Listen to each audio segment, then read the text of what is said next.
All right, let's see now. I am looking at this one. It says, God gave us rules on how to eat meat. Yes, he did. I'm not going to argue that. But who did he give it to? These were a gluttonous, lustful people that even though God said not to eat animals, they wanted animals. I mean, look at the whole deal in Numbers chapter 11. God killed them over their gluttonous desires for animal flesh. So when God gave rules on eating meat, it was to a group of people that were already eating meat. They were eating it at the time, whenever they could afford it, actually. But when God gave these restrictions, so let's say they were eating meat this much, all right? When God gave restrictions on the eat meat,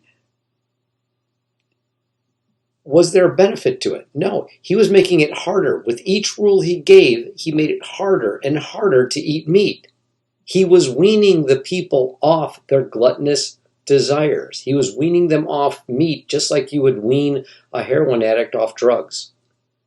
All right?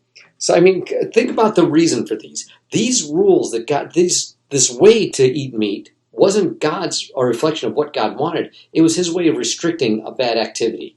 Was there a benefit of God to make rules restricting the eating of meat? No. Was there a benefit to humans? No. It made it harder for them to even get access to it. Okay. Did it make the meat taste better? No. Didn't. Did it make it more accessible? No.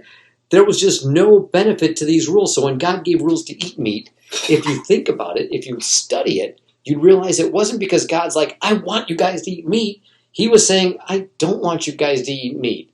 So if you're going to follow me, I'm going to lay down some crazy freaking rules to make it so hard for you to eat meat. You're just like, later, I'm just going to go get a vegan pizza. All right, think about it. Rules were there to regulate bad behavior, not because it reflected God's character.